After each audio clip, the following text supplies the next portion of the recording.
হেফাজতে ইসলামের ডাকে বাংলাদেশের লাখো কোটি তৌহিদি জনতা শাপলা চত্বরে গিয়েছিল ক্ষমতা দখল করার উদ্দেশ্যে নয়, আল্লাহর নবী মুহাম্মদুর রাসূলুল্লাহ সাল্লাল্লাহু আলাইহি ওয়াসাল্লামের প্রতি ভালোবাসা, তার প্রতি সম্মান এবং শ্রদ্ধা প্রদর্শন করে আল্লাহর নবীর নামে যারা কটূক্তি করে সেই সকল নবীর দুশমনদের বিরুদ্ধে নিজেদের প্রতিবাদ জ্ঞাপন করতে, প্রতিবাদ জানাতে।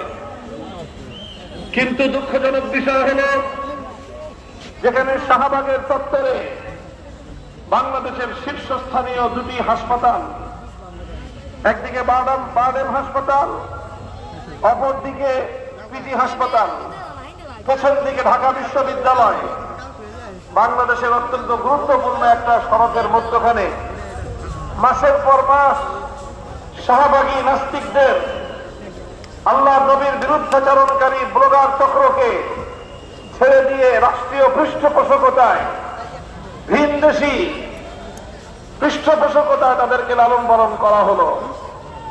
অথচ আল্লামা আহমদ শফির ডাকে এদেশের নবী প্রেমিক তৌহিদি জনতা শাপলা চত্বরে একটি রাত অবস্থান করবে, ততটুকু সুযোগ এদেশের মুসলমানদেরকে, নবী প্রেমিক জনতাকে সরকার দেয় নাই।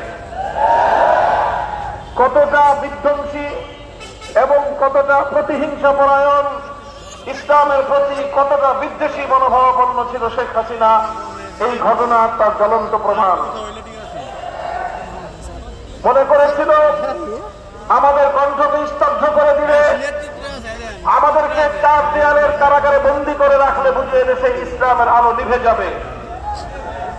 কিন্তু আল্লাহ পাক দেখিয়ে দিলেন, ইসলাম তো সেই আলো, এটাকে যদি তুমি মুখের ফুৎকার দিয়ে নিভিয়ে দিতে চাও, তাহলে ইসলামের আগুনে তুমি জ্বলে পুড়ে সরকার হবে, ইসলামের আলো কোনদিন নিভে যাবে না।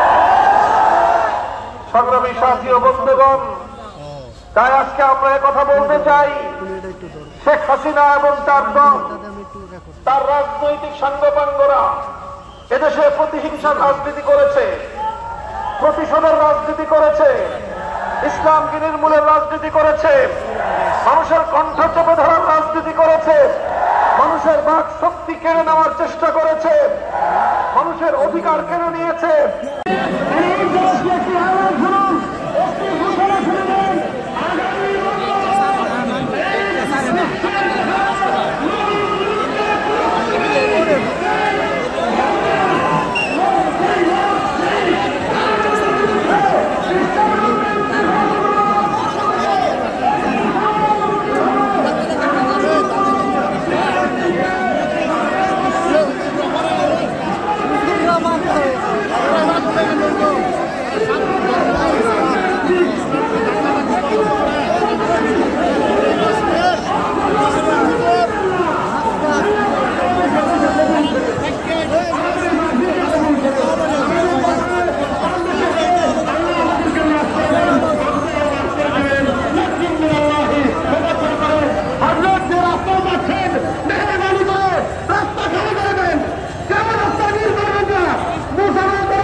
وعلى آل إبراهيم إنك حميد مجيد.